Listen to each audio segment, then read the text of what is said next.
आजकल इंसान को जो है एक बहुत ही इशू जो है वो लाहिक है वो ये है कि जी हमारे बाल नहीं ठीक होते। मतलब खूबसूरत बाल तो हर इंसान का ख्वाब होते हैं, हर इंसान चाहता है कि उसके बाल लंबे घने हो, शाइनी हो, स्मूथनेस हो, फ्रिजीनेस ना हो। और जो है ख़वातीन का जो हुस्न है और हजरात का भी वो बालों से ही है। तो बालों के तमाम मसाइल के मुतालिक आज हम बात करेंगे। प्रोग्राम में हमें ज्वाइन किया है हेयर एक्सपर्ट हया वलीद ने। हया, वेलकम टू द शो। अस्सलाम वालेकुम। वालेकुम सलाम। मैं बिल्कुल ठीक हूँ। हया, बहुत शुक्रिया आपके वक्त का। बहुत शुक्रिया आपका। नासरिन, हया वलीद जो हैं वो इस वक्त एस्थेटिक क्लिनिक और सैलॉन की जो है वो चेन रन कर रही हैं और आज अपने जो बालों से रिलेटेड जितने भी मसाइल हैं वो हमें इससे मुतालिक जो है अच्छी इंफॉर्मेशन देगी, जिसके बाद जो है हमारे बहुत से मसाइल हल होने वाले हैं। हया, सबसे पहले मैं आपसे पूछना चाहूँगी कि हेल्दी और शाइनी हेयर जो हैं, जो हर इंसान का ख्वाब है, वो हम किस तरह से अपने हासिल कर सकते हैं? अपने बालों को शाइनी किस तरह से बना सकते हैं? मेरा जो बाल है बेसिकली हमारी पर्सनालिटी का 70 to 80% जो है वो हमें ग्रूम अप करते हैं और हमारी पर्सनालिटी को डेवलप करते हैं। तो बाल जो है वो हर एक का ख्वाब भी होता है और ख्वाहिश भी होती है कि सबके बाल बहुत अच्छे हों। लेकिन अनफॉर्चुनेटली अब आपने देखा होगा कि आप बहुत कम उम्र की जो लड़कियां होती हैं उनसे प्रॉब्लम स्टार्ट हो जाती हैं और आगे +40 +50 में तो आपका बाल बहुत ज्यादा, आपका जो फॉलिकल है वो डेड हो जाता है और आपकी प्रॉब्लम्स हैं वो दिन ब दिन ज्यादा होते जाते हैं। उसमें सबसे पहले तो मैं ये कहना चाहती हूँ कि जो हम अपने खुद डॉक्टर बन जाते हैं ना बालों के, वो बनना छोड़ दें। हमने कोई सोशल मीडिया पे कोई शैम्पू देखा, कोई मास्क देखा, कोई कंडीशनर देखा, उसकी की बहुत ज्यादा हम लोगों ने देख ली कि बहुत ज्यादा उसकी हाई वो हुई है, तो हमने उसको खरीदा और हमने अपने बालों को लगा दिया। हर बंदे का बाल डिफरेंट होता है, हर बंदे के बालों की जो क्राइटेरिया है वो भी डिफरेंट है और उसको सॉल्व करने का भी जो सोल्यूशन है वो भी डिफरेंट ही है। तो बाल शाइनी और स्मूथ जो है वो हम बना सकते हैं आराम से। सबसे पहले तो आई थिंक कि हम लोग का न्यूट्रिशन फूड बहुत अच्छा होना चाहिए अपने बालों के लिए, बिकॉज वो ही एक इंटेग्रल पार्ट जो होता है वो प्ले करता है। लेकिन हमारा खाना आजकल इतना ठीक नहीं है, इतना सॉलिड और प्योर नहीं है, तो उसमें हम अपना न्यूट्रिशन ऐड करें, एज सप्लीमेंट्स को हम ऐड करें, उनको हम अपनी जिंदगी का एक हिस्सा बना लें। बहुत से लोग कहते हैं कि सप्लीमेंट्स नहीं खाने चाहिए। I as a hair expert I से सप्लीमेंट्स बहुत जरूरी हैं आपके बालों के लिए, बिकॉज ये वो डेफिशिएंसीज पूरी कर रहे होते हैं जो आपका रेगुलर फूड नहीं पूरा कर रहा होता। उसके बाद आपको एक इन्वेस्ट करना चाहिए अच्छी होम केयर में बालों की, ना कि आप कोई भी XYZ शैम्पू कंडीशनर मास्क लीजिए और वो लगाएं। बहुत से लोगों को तो यही नहीं पता कि क्या हमने कंडीशनर लगाना है, क्या हमने मास्क लगाना है। लोग मेरे पास आते हैं, हम शैम्पू लगाते हैं जी, कंडीशनर लगाया तो it started hair falling. No, अगर आप कंडीशनर को अपने स्कैल्प में नहीं लगाएंगी, सिर्फ अपनी लेंथ में लगाएंगी, क्योंकि वो बना ही लेंथ के लिए, तो आपका बाल कभी भी नहीं गिरेगा। हमारा बाल तब गिरता है जब हमारा रूट वीक हो जाता है। रूट वीक हो जाता है तो हम अपने बालों के साथ एक लड़ाई शुरू कर देते हैं और उसके बाद जब नीचे एंड्स पे आता है तो हमारा स्प्लिट एंड जो है वो इतना डेड हो जाता है कि हमारा बाल गिरने लगता है। जी, अच्छा हया, जो घर में हया मुझे ये बताएगा, जैसे हम फूड की बात कर रहे हैं तो बालों के लिए कौन सी फूड जो है वो बेहतरीन है? बालों के लिए there is no specific food. अगर मैं कहूँ कि आप अपनी जिंदगी में कोई XYZ चीज ले लें तो बहुत बेहतरीन है। आप हर चीज खाइए, बट एक पोर्शन कंट्रोल में खाइए। आप नट्स लीजिए, आप फ्रूट्स लीजिए, आप अपने घर में जो बनना होता है वो चीजें खाइए, सब चीजें खाइए, लेकिन एक पोर्शन कंट्रोल में। क्योंकि हम आजकल डाइट्स में भी लगे होते हैं कि हमें डाइटिंग करनी है, हमें वेट लॉस करना है, तो हमारे बहुत सारे फैक्टर्स जो है वो फिर हमारे यहाँ पे हमें डेफिशिएंट कर देते हैं। ये तो है। अच्छा हया, मुझे ये बता देंगे, जैसे हम बाल गिरना जो है वो बहुत बड़ा मसला है ख़वातीन में भी स्पेशली, तो वो बताइएगा कि बालों को गिरने से किस तरह से बचाया जा सकता है? सबसे पहले तो आप हमारी बात हो गई न्यूट्रिशन की, नंबर 1। नंबर 2 हमारी बात हो गई सप्लीमेंट्स की। नंबर 3, अगर आप लोगों का बहुत ज्यादा सिवियर हेयर लॉस है तो हमारे पास बहुत सारे ट्रीटमेंट्स हैं। आपने PRP सुना होगा, उसके बाद आपने बायोटिन ग्रोथ ट्रीटमेंट सुना होगा। आपका बेसिकली बाल तब गिरता है जब आपकी ब्लड सर्कुलेशन कम हो जाती है और आपका फॉलिकल जो है वो आपका वीक हो जाता है, तो आपकी इलास्टिसिटी यहाँ से लूज होती है, आपका हेयर फॉल होने लग जाता है। पीआरपी सबसे पहला सोल्यूशन है। अगर आपका एक्सेसिव हेयर लॉस हो रहा है तो उसकी सिटिंग्स के अंदर आप समझे आपकी 3 to 4 सिटिंग्स के अंदर आपका बाल दोबारा रिजुविनेट भी होता है, आपका हेयर लॉस भी रुक जाता है और आपका हेयर हेल्दी हो जाता है। अगर लोग कहते हैं ये भी है ना कि स्ट्रेस की वजह से भी हमारे बालों पे बहुत ज्यादा इफेक्ट होता है, ऐसा ही है ना? स्ट्रेस, एंजाइटी, आप देखिए there is a rat race हमारे मुल्क या हमारी जिंदगियों में जो बनी हुई है कि हम एक हम बस सुबह उठते हैं और अपनी एक ग्रेड में शुरू हो जाते हैं, तो बहुत सारे फैक्टर्स ऐसे हैं। बट आप सैलून में भी जाते हैं, सैलून में भी there are lot of treatments जो आपके बालों को नरिश करती हैं। आपने सुना होगा लोग बाउंड करा लेते हैं, एक्सटेंसो करा लेते हैं, कैरेटिन करा लेते हैं। हर बंदे को हर चीज का नहीं पता, बट वो कराते हैं। ये कुछ रिपेयरिंग ट्रीटमेंट्स हैं। मैं ये नहीं कहती कि सब रिपेयरिंग ट्रीटमेंट्स हैं, कुछ रिपेयरिंग ट्रीटमेंट्स जो आपके बालों को बेहतर करती हैं, बट विद होम केयर।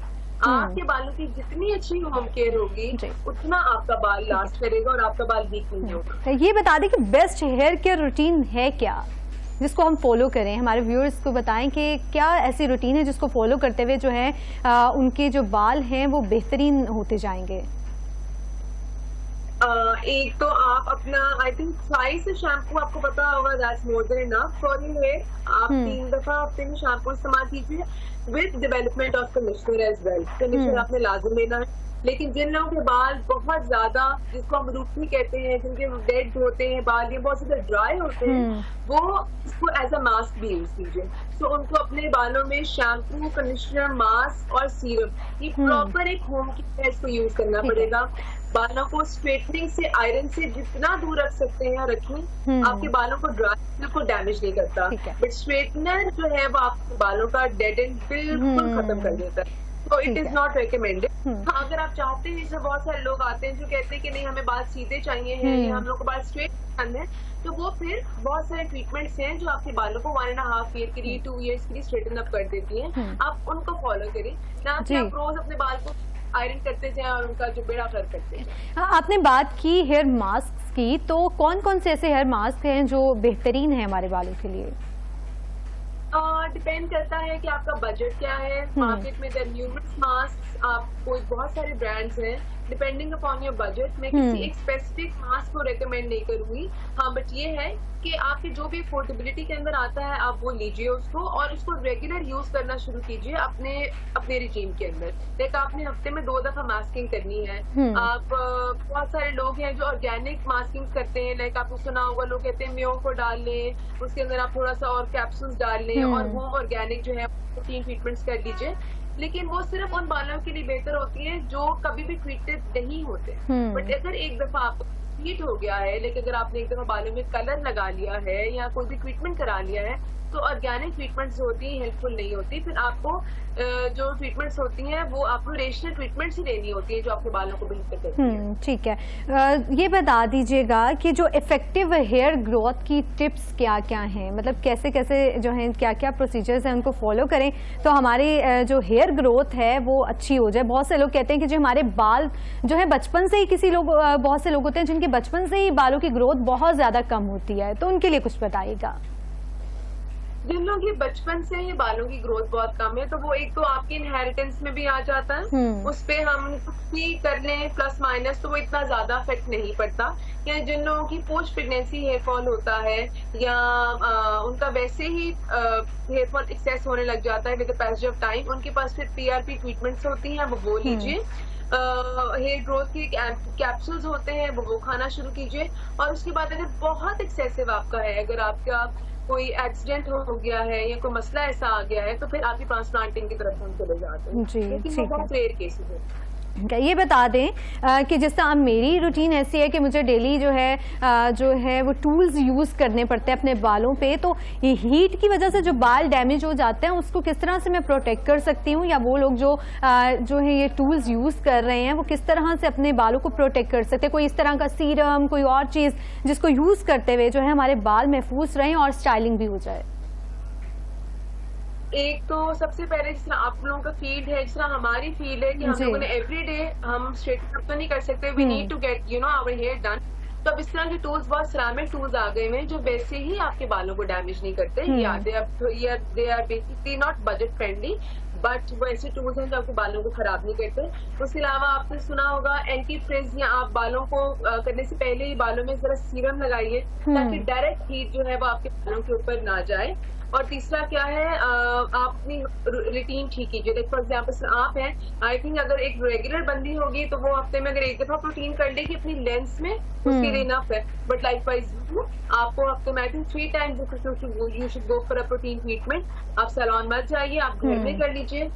बेतहाशा मास्क है हम लोग के अपने भी ब्रांड के नेम से, मास्क, शैम्पू, कंडीशनर सब अवेलेबल है मार्केट के अंदर, और हमारे सैलून और क्लिनिक्स में भी पड़े हुए हैं। डिपेंड करता है किसकी क्या रिक्वायरमेंट है। और जो हमारा नेचुरल टेक्सचर है बालों का, उसको हम किस तरह से इन्हांस कर सकते हैं? कुछ लोगों के गोल्डन ब्राउन होते हैं लेकिन वो बड़े रूखे रूखे से, और उसमें कोई शाइनेस नहीं होती। उसी तरह ब्लैक होते हैं लेकिन वो बड़े फ्रीजी से होते हैं। फ्रिजनेस किस तरह से कम कर सकते हैं हम बालों की? कोई स्पेसिफिक इसमें वो नहीं है कि हम कोई भी ऐसा शैम्पू ले आएंगे या फिर मास्क ले आएंगे इससे फ्रिज कम हो जाएगा। कुछ फ्रिज होता है जो अच्छा लगता है, डाइल्यूटेड फ्रिज होता है जो आपके बालों के साथ एडजस्ट हो जाता है, लेकिन कुछ होता है जो बाल फट जाते हैं, उसको हम कहते हैं यार ये तो बहुत ही गंदा लग रहा है। तो उसके लिए फिर मास्क में काफी हद तक हेल्प करता है, कंडीशनर में काफी हद तक हेल्प करते हैं। या आप क्लिनिक्स के अंदर आके या सैलून्स के अंदर आके बोटॉक्स या केराटिन ट्रीटमेंट्स भी ले सकते हैं। इनका अक्सर ये बिल्कुल मकसद नहीं है स्पेसिफिक है, बट जिससे आप लोगों का फ्रिज को कैसे करने के लिए कोई ना कोई आपके भी जी गुड टू गो, आपको फिर रिजर्व नहीं होता आपके बालों का। तो मेरा ये क्वेश्चन है कि हम राइट हेयर जो कलर है वो किस तरह से चूज करते हैं अपनी स्किन टोन के हिसाब से? बहुत से लोग जो होते हैं वो कलर करवा लेते हैं, एक्सपेंसिव ट्रीटमेंट्स करवा लेते हैं, कलर्स भी करवा लेते हैं, लेकिन वो उन पर सूट नहीं कर रहा होता। बिल्कुल, आपने बहुत ही अच्छा क्वेश्चन किया। सबसे पहले तो वी नीड टू अंडरस्टैंड कि हमारी एशियन स्किन है, ठीक है। हम जितना मर्जी किसी को भी फॉलो कर ले, हमें कोई बहुत पसंद है, we can not go in their shoes. हमारी एक अपनी एशियन स्किन है और एशियन स्किन के ऊपर बहुत लाइटर कलर सूट नहीं करता। तो हमें बेसिकली ब्राउन की पिगमेंट्स में ही रहना चाहिए। अगर हमने ऐश में भी जाना है तो वो भी ब्राउन पिगमेंट में जाए, अगर हमने गोल्ड में भी जाना है वो भी ब्राउन पिगमेंट में जाए। क्यों? क्योंकि हमारे अंडर कवर जो है हमारी स्किन का वो रेड या कॉपर ही है। आपने देखा होगा बहुत से लोग कलर करा के आते हैं, कुछ ऐसे बाद वो एक हल्की सी गोल्डन टिंट आ जाती है या रेड टिंट आ जाती है, क्योंकि हमारी अंडर टोन जो है वो रेड या कॉपर ही है। तो एक तो आप उस एक्सपर्ट के पास जाइए जिसको थोड़ा सा नॉलेज भी हो, बिकॉज आपका मार्केट के अंदर there are so many people in this field. और इसके अलावा I think you need to listen to your hair expert कि वो क्या कह रहा है। और जब आप फर्स्ट टाइम जब भी कोई भी ट्रीटमेंट कराते हैं तो there should be a mutual understanding, क्योंकि उन लोगों का काम होता है या हमारा काम होता है रोज बालों का काम करना, लेकिन आपका होता है कि पिक्चर देख ली मुझे बड़ी अच्छी लगी तो आप मेरे पे कर दें। तो अंडरस्टैंड को किया, और आप तो प्रॉपर कंसल्टेशंस होती हैं आपके बालों का काम करने से पहले, आपको प्रॉपर गाइड किया जाता है, स्टैंड्स रखे जाते हैं आपके हेड के ऊपर, फिर उसके बाद काम होता है। क्योंकि बार बार डिपॉजिटिंग करना काली की बालों को, वो भी बालों को बहुत खराब करता है। अच्छा हाया, मैं ये पूछना चाह रही थी आपसे कि ऐसी हेयर केयर रूटीन बनाएं जैसे हमारे कुछ लोगों के जो बाल हैं वो ड्राई होते हैं, वो किस तरह की हेयर केयर रूटीन है जो उसको अपना सकें। कुछ लोगों के ऑयली होते हैं और कम्बिनेशन भी होते हैं, तो इस हवाले से व्यूअर्स को बताएं कि कौन से जो व्यूअर्स हैं वो अगर किसी के बाल ड्राई हैं तो वो किस तरह की हेयर केयर रूटीन जो है उसको फॉलो करें। जिसके बाल ड्राई होते हैं बेसिकली वो तो हमने बात कर ली, वो प्रॉपर एक केयर फॉलो करेगा जिसमें एक्स माइनस सब चीजें हो जाएंगी। जिनके बाल ऑयली होते हैं बेसिकली उनके सीबम के अंदर इतना ऑयल ग्लैंड आ जाता है कि अगर वो मास्क, वो कंडीशनर या वो ये वाली रूटीन फॉलो करेंगे तो वो ज्यादा इनहांस हो जाएगा। मार्केट के अंदर अब बहुत सारे ऐसे शैम्पूज हैं जो सिर्फ ट्रीट ही ऐसे बालों को करते हैं जिनके अंदर बहुत ज्यादा सीबम है। तो वो वाले शैम्पू तो उनके ऊपर प्रॉपर मेंशन होता है कि those are for oil based shampoos होते हैं जो आपके बालों से ऑयल ग्लैंड्स को बंद कर देते हैं, आप वो यूज कीजिए। लेकिन बहुत सारे लोग आपने देखा होगा जिनका स्कैल्प के अंदर बहुत ऑयल होता है लेकिन लेंथ बहुत ड्राई होती है, तो उनको थोड़ा सा इस तरह करना पड़ता है कि they should be to combination of shampoo. आप स्कैल्प के ऊपर एक डिफरेंट शैम्पू यूज करेंगे और आप लेंथ के ऊपर एक डिफरेंट शैम्पू यूज करेंगे ताकि आपकी मेंटेन रहे। बहुत सी लड़कियां मेरे पास आती हैं, आपने देखा होगा जिनके पास बहुत एक्नी फेस के ऊपर होती है और वो कह रही होती है कि एक्नी खत्म ही नहीं हो रही, हमारे फेस बहुत ज्यादा ऑयली है। बट दे डोंट नो कि जो इंटरलिंक्ड होता है वो आपका स्कैल्प से लिंक होता है आपका फेस। अगर आपकी स्कैल्प के अंदर ऑयल है, सीबम है, सो इवेंचुअली आप जितना मर्जी फेस को ट्रीट कर लें, आपका फेस के ऊपर भी ऑयल ही रहेगा। So it has interlink. आप पहले अपने स्कैल्प को ट्रीट करेंगे, फिर अपने फेस को ट्रीट करेंगे। ये बहुत एक्ने का एक बहुत बड़ा इशू है जो बहुत ज्यादा जो है ना कॉमन हो गया है आजकल। अच्छा हया, मुझे ये बताएं कि लेटेस्ट जो हेयर ट्रेंड्स हैं, हेयर स्टाइल्स हैं, वो कौन कौन से हैं जो आजकल लेटेस्ट हैं? There is nothing as such कुछ लेटेस्ट है या कुछ पुराना है। हर बंदा, एवरीवन नोज कि उन्हें क्या कैरी करना है। जैसे पहले बहुत ज्यादा गॉडी स्टाइल्स होते थे, like with lot of back combing and everything, but अब बहुत ज्यादा एक सट आ गया है। सॉफ्ट हेयर स्टाइल चाहिए होते हैं, इसमें हम बीची वेव्स आ जाती हैं, सॉफ्ट ब्लो ड्राइज आ जाते हैं। वो जो एक बहुत टू मच था ना, वो बहुत कम हो गया। आपने देखा होगा हम ब्राइड्स का भी आजकल काम करते हैं, so they want a very lean and sleek look rather than too much. तो बहुत एक सॉफ्ट ट्रेंड्स। सही, ठीक है। हया वलीद हेयर एक्सपर्ट हमारे साथ मौजूद थी। हया, आपका बहुत शुक्रिया, आपने हमारे वक्त दिया। नाज़रीन, उम्मीद करती हूँ कि आपको जो है बालों के मुतालिक मसाइल से जो है जितने भी हमने आपकी तरफ पॉइंट्स जो हैं वो भिजवाए, जो आपने फॉलो किया, जो हमने बातें की, उन सब से आपको यकीनन कोई ना कोई फ़ायदा हुआ होगा। अपने बालों का ख्याल रखने के लिए आपको जो है हेयर एक्सपर्ट से ज़रूर कंसल्ट कर लेना चाहिए, क्योंकि बाल एक ऐसी चीज़ है जो आपके हुस्न को जो है वो चार चांद लगा देते हैं, और अच्छे बाल तो हर इंसान का ख्वाब होते हैं। इसलिए अपने बालों की हिफाजत के लिए आप स्पेशली जो है डॉक्टर से कंसल्ट करें, और उसके बाद जो है अपने बालों पर कोई ना कोई जो एक्सपेरिमेंट है वो करें। आज के प्रोग्राम से फिलवक्त इतना ही। आपसे मुलाकात होगी एक नए प्रोग्राम के साथ। तब तक के लिए अपनी मेजबान हिरा आरिफ को दीजिए इजाजत। अल्लाह हाफिज़।